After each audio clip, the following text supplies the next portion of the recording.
What's up, family? Gerald the Bossman here. You're tuned into the Bossman Show on AM 1010, AM 1430, 1055 The King. Let the King out at 105theking.com and the Bossman Show at bossmanshow.com. Hit me up on Instagram, The Bossman Show, Twitter at Bossman Show, and Facebook, Bossman Show. It's the Bossman on your radio. Listen to the Bossman Show with your host, JR, Saturdays at 9 a.m. right here on AM 1010, The King. What's up, good people? BetOnline is your number one source for all your betting needs. The latest odds, lines, and matchup reports for baseball, boxing, golf, and more. BetOnline continues to be the fastest and easiest way to place your wagers, including live betting and your favorite casino and card games available to play right from your phone. Head to the website or use your mobile device to sign up today and get in on the action. Remember to use your promo code BELIEVE, B-L-E-A-V, for your 50% welcome bonus on your first deposit. BetOnline, where the game starts. BS3 Network, changing the way you watch TV. Yes, BS3 Network, changing the way you watch TV, covering content and hot topics from A to Z, sports, music, society and culture, movie reviews, you name it, we have it. Check it out on bs3network.com or check us out on Roku, BS3 TV on Roku, as well as check out your favorite podcasts on all podcast platforms or Spreaker.com/BS3 Network. You are now tuned to BS3 Network.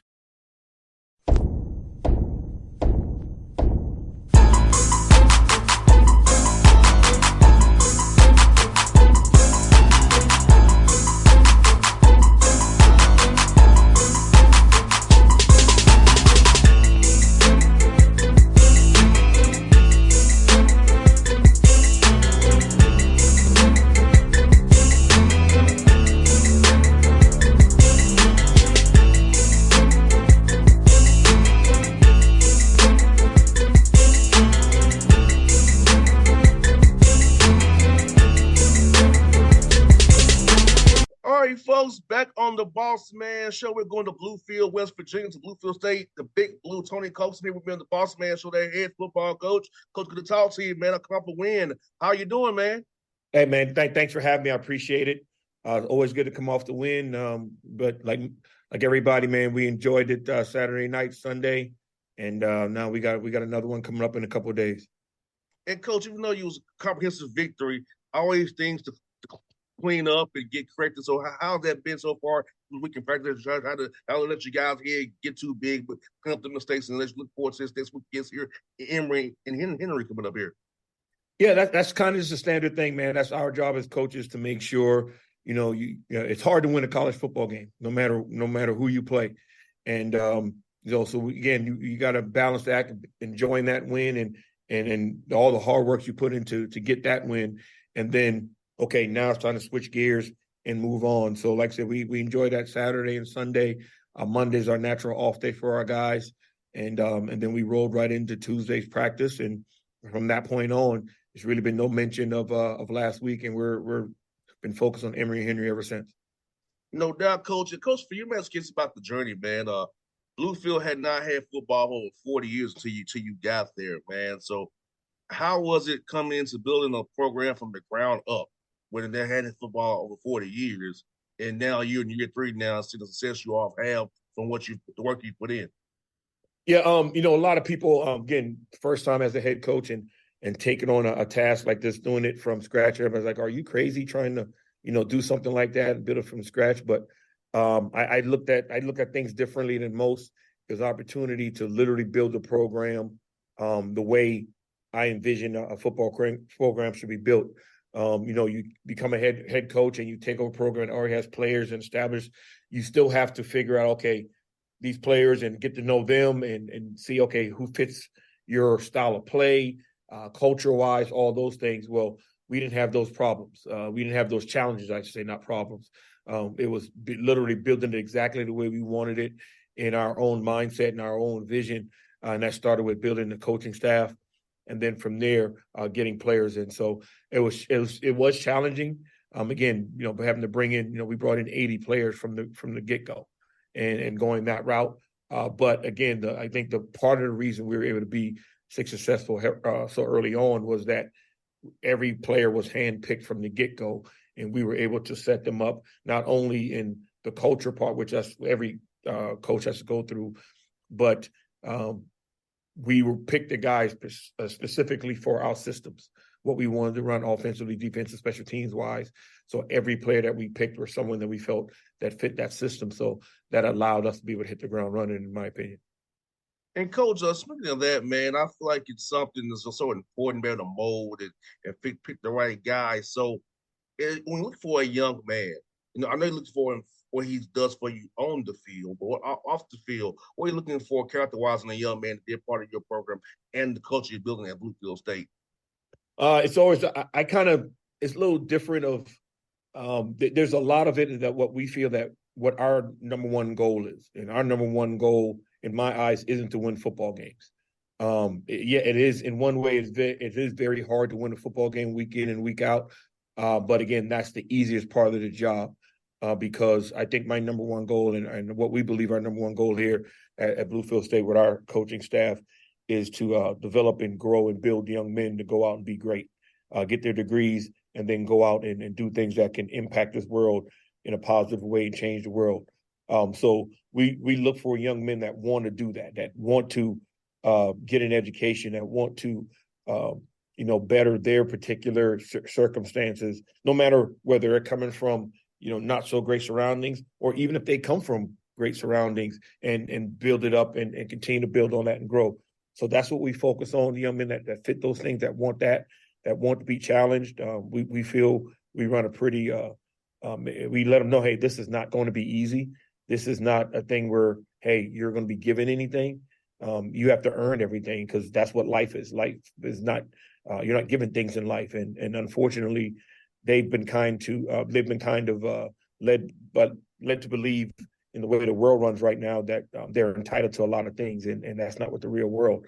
So our mindset is we have to do a lot of deprogramming of that, and just letting them know what the real world's about. And oh, by the way, if you do the things we ask you to do in the classroom, focus on academics, be the type of person in the community, be good to people, those things translate onto the football field and help you win ball games. So I think we kind of, in our mindset, it may be a reverse engineering of what a lot of other programs do. And I think that's, again, another reason why we've been able to be so successful early on. And Coach, I was talking to one of my old coaches about me being always been 40 now, and things that he told me almost 20 years ago makes sense to me now. I'd apologize for being a knucklehead back in the day, because I thought I understood it, I didn't. But now, being an adult, I have my own business, own radio show, having to deal with things family-wise. Things he told me make sense now. I called him to say, I'm sorry. I apologize, because at the time I didn't listen to you. But now, sitting here almost 40 years old, it makes sense. Mm-hmm. Yeah, I mean, you're exactly right. And you said you're almost 40 years old. Well, I'm almost 50 years old. I'll be 47 in December.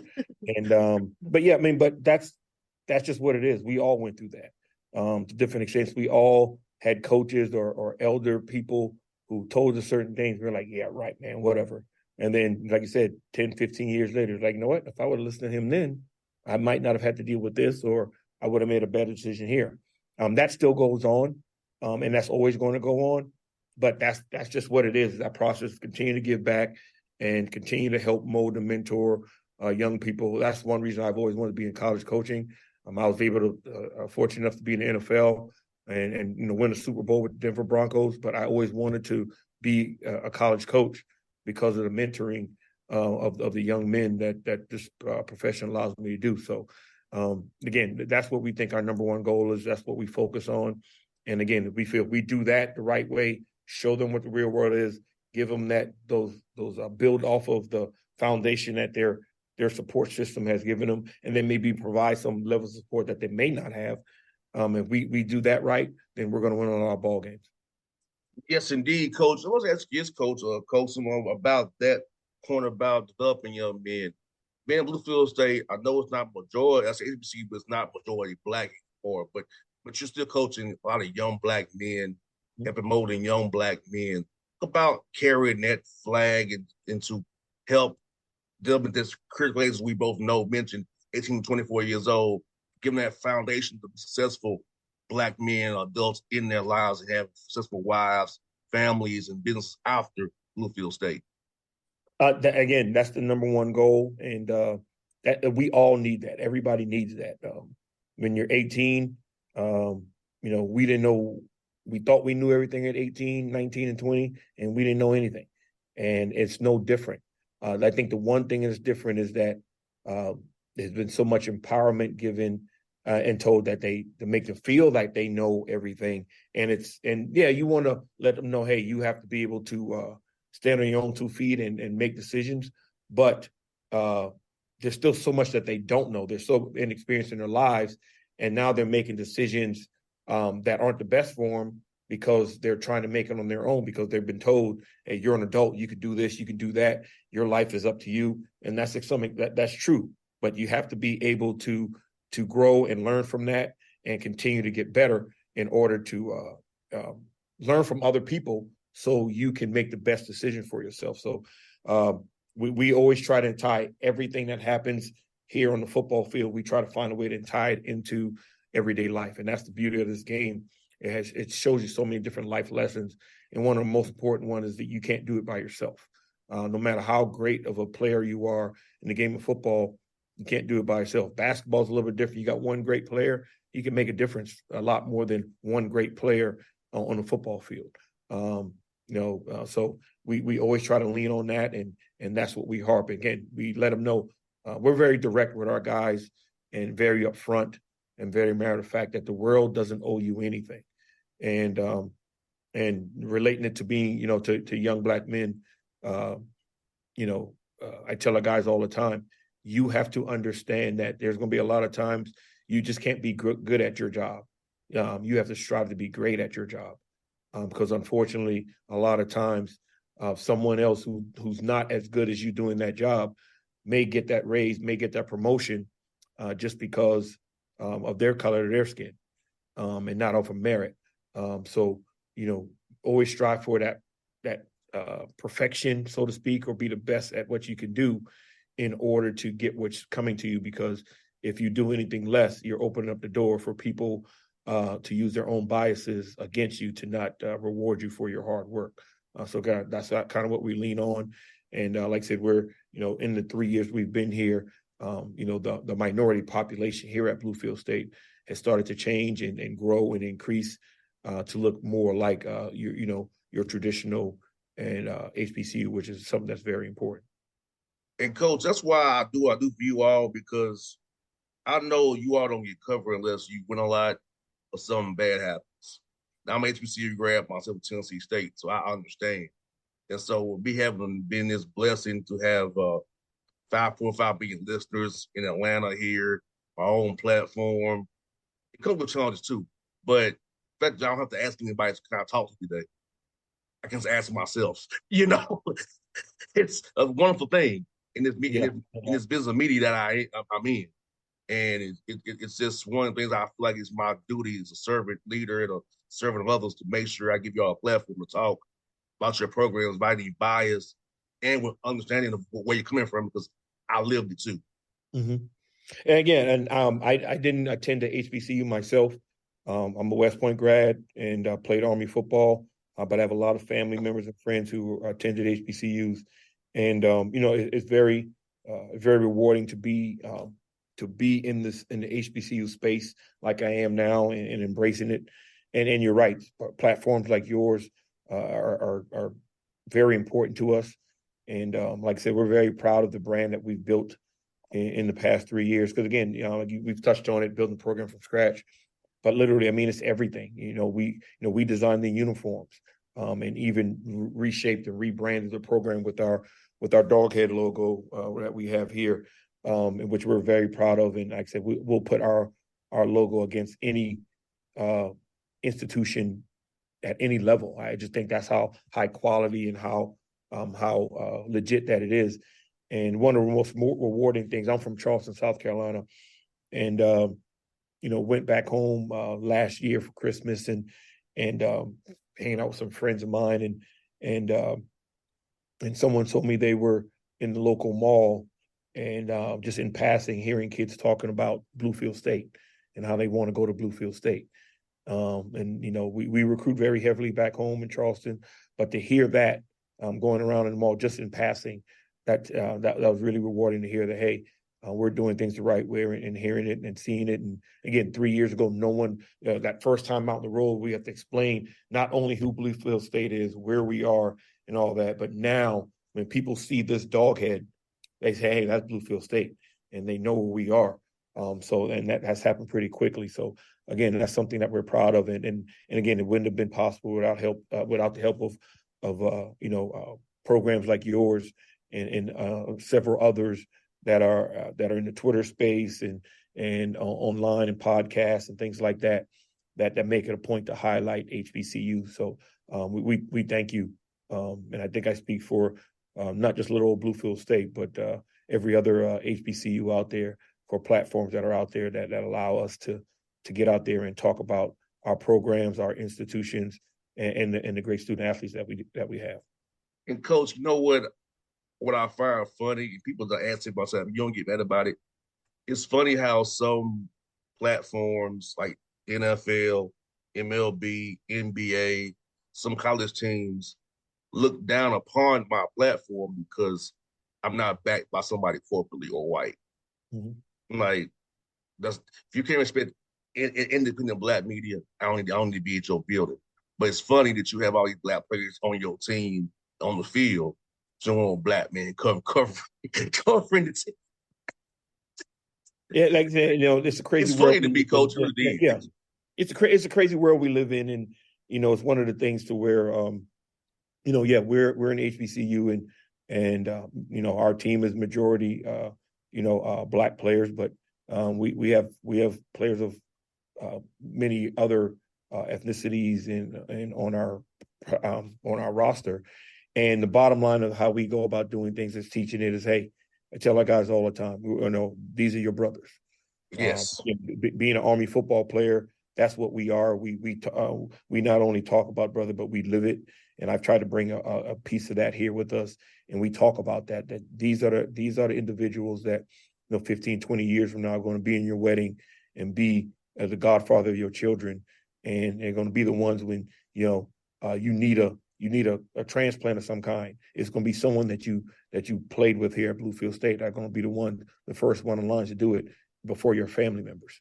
And that's how it is. And a prime example of that from our first year, we had two young men that became part of our program.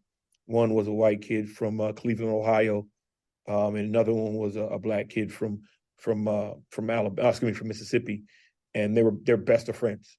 You saw one, you saw the other. They lived together, and you didn't see Damian, without Colin, and that's what they're going to be. They're going to be in each other's wedding one day. They're going to be there for each other forever, and that's the beautiful thing about this game, man.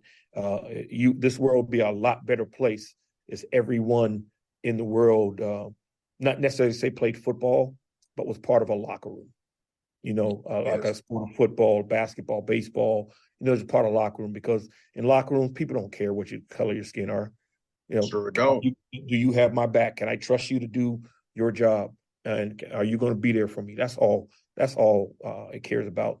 And if you had more people who were quote unquote running the countries or in charge of things or doing things like that, spend a lot more time in the locker room, we would be in a lot better place in this world.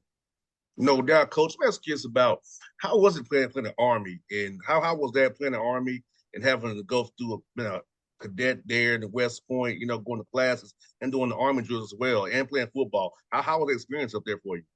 It was the best experience of my life. There's a lot of misconceptions of it. We do a lot of our military things during the summer times. That's where it was different than most college athletes. Everybody else was, kind of in their summer classes and and strength training and stuff like that. That's when we did all of our military things. Then once the school year started, it's pretty much being like a regular college student outside the fact that we wore uniforms. Days might have started a little bit earlier, but we got in and did our deal and went on and went to practice and prepare for games. And on Saturdays, we competed like everybody else. We didn't feel we were any different.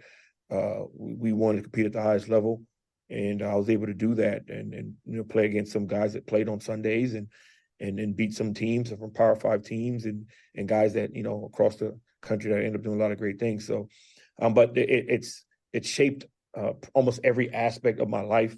It's allowed me to be where I am today. Not only as a football coach, but again, the brotherhood that I have with my West Point brothers. We don't call each other teammates. We literally call each other brothers. Anyone that's ever met anybody that I played with at West Point, I don't say, hey, this is my Army football teammate. This is my Army football brother, because it absolutely means that to us. But it opened up doors for a lot of different things. I became a member of Kappa Alpha Psi fraternity at West Point. We started the chapter up there. And that's been a great influence on my life and shaped my life, and 25 years in the bond on that. And obviously my military background and gotten to play football. I didn't play football in high school. So I got to play in college and walked on and ended up starting for 3 years. So everything from West Point has shaped pretty much every aspect of my life. And I take so much lessons from there into civilian world, from my time as an Army officer, into coaching. And again, I wouldn't change a second of it. No doubt. And back, I know when I played, I still didn't hear it. I had some of that old turf, so I wasn't playing on the old turf. Like I'll wear out there. I'll put on some sneakers. I wouldn't and run. And I was a wide receiver. I was on sneakers. So how was it you playing on that old concrete after turf? I still have scars on my body and some turf burns on my body from old turf at Mikey Stadium back in the day, the old Astro turf. So again, it is what it was back then.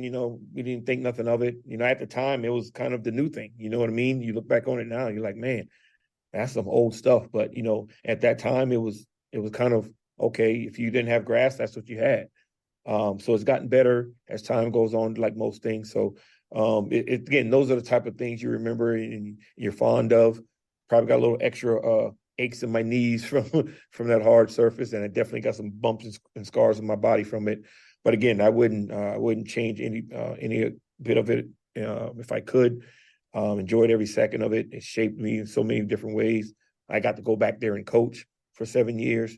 So again, people asked me. One of my players asked me that the other day. They were having a debate about college football teams, who's their favorite team growing up, and I said I've only really had two favorite teams, as Bluefield State, where I'm coaching now, and Army football, because Army's always going to be in my blood, and obviously being here at Bluefield State, starting a program from scratch, it'll always be part of me, no matter what. Yes, indeed. I'm saying you from a great part of the country, the low country. I've been down a few times. He's my buddy down there, who my Geechee brothers down there. I've been down a few times, hung out, man. I enjoy the low country down there. It gives you that good vibe down there, man. So talk to people about Charleston, man. It's not that far from Atlanta here, where I was at right now. But for those who don't know about where you're from and how cool it is, man. Oh yeah, Charleston, South Carolina, man. It's a beautiful place.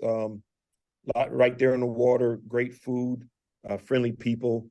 It's one of the things. There's a good while where, from my time being in the Army and then coaching, I spent a lot of time where I didn't really get to go home much. But since I've been here back in Bluefield, it's about 5 hours away.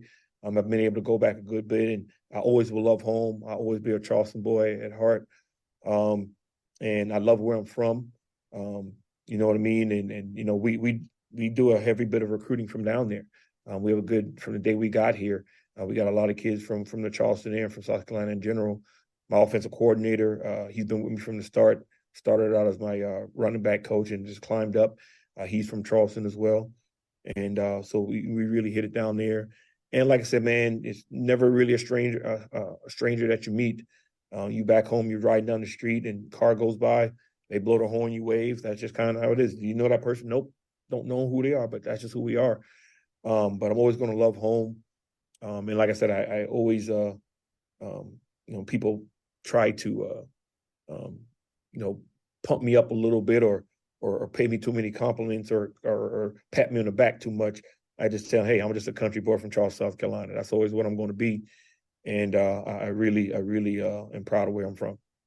Now, Coach, you feel that with the portal and the NIL, where it is up in the FBS, FCS level, that you really get your hands on better high school players because they're not getting looked at per se by the FBS, FCS guys like you're used to. You can get kid to commit early. That's very talented. You can really develop them. Have you somebody really be a part of this big blue nation that you're building here for 3 or 4 years. Yeah, I think it's I feel for high school athletes getting recruited because, like you said, the portal has really changed the way it's really hindered their recruiting. Because you get a kid from high school that's really talented, and at that point it's always potential outside of just a bona fide quote unquote can't miss guys. You get a kid that's kind of on those fringes, and you're like, yeah, he's pretty good. He can be this in a couple of years. Well, there's a kid that's in the portal that may be just a year older that's been in a college program, been away from home for a year, has been in a weight program, and you have college film on him, who you're going to take that kid 9 times out of 10 just because there's more there. He can survive at a college level because you actually have proof of it. Where a high school kid is still all potential. So that's really had a negative impact on high school kids who normally would get offered and brought in to say a FBS or just a Power 5 or Group of 5 program. It may sit for a little bit, a year or maybe half a season and get to play. Now those guys are getting pushed down because now with the portal, those kids that used to get those offers, they're not getting them. So now they get pushed down to the Group of 5 or FCS level. And then those FCS guys, they're getting pushed down to D2 level. So we are finding, particularly in the skill positions, you can find a lot of really good skill position guys who are you're like, why is this guy sitting here? Why didn't he have any offers? Well, there's just none left because of the portal and everything's getting pushed down. So we've been able to find some really high caliber guys that come in and play right away and be really successful and are growing. And the biggest thing is just kids have to get an understanding of what that is and not fall in love with the what you see all the time on social media, D1 or bust type mentality. Because they take that into recruiting and, they kind of turn their nose up at a really good D2 program because they think they're a D1 player, and maybe talent-wise they are, but numbers-wise it just doesn't match up. And now they're stuck with nothing.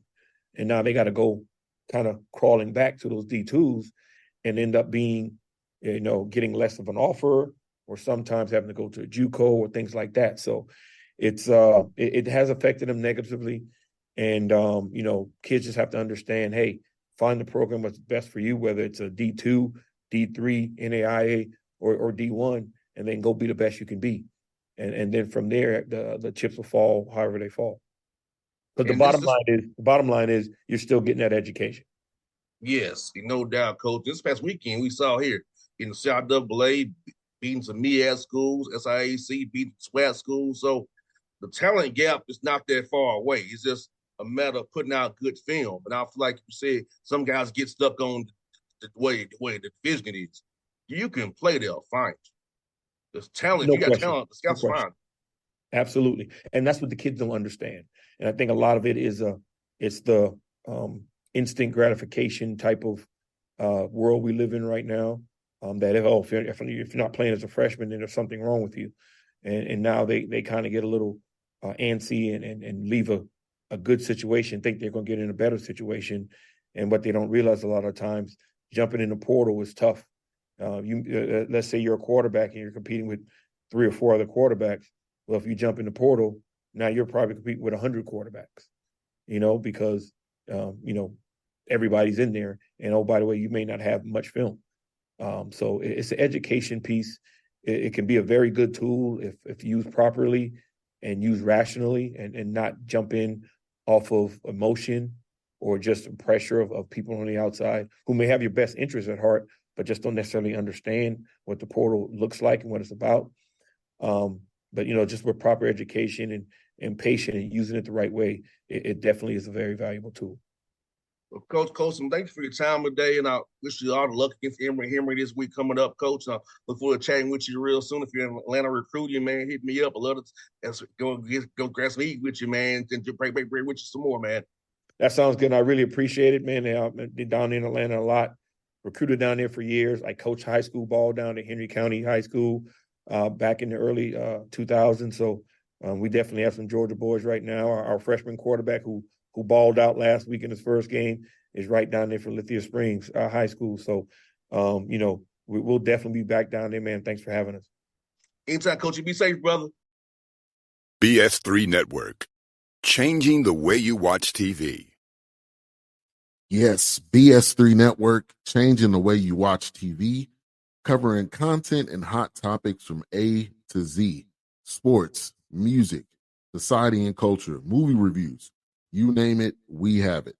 Check it out on bs3network.com or check us out on Roku, BS3 TV on Roku, as well as check out your favorite podcasts on all podcast platforms or Spreaker.com/BS3 Network. You are now tuned to BS3 Network. What's up, good people? Bet Online is your number one source for all your betting needs. The latest odds, lines, and matchup reports for baseball, boxing, golf, and more. Bet Online continues to be the fastest and easiest way to place your wagers, including live betting and your favorite casino and card games available to play right from your phone. Head to the website or use your mobile device to sign up today and get in on the action. Remember to use your promo code BELIEVE, BLEAV, for your 50% welcome bonus on your first deposit. Bet Online, where the game starts. What's up, family? Jared the Bossman here. You're tuned into the Bossman Show on AM 1010, AM 1430, 1055 The King.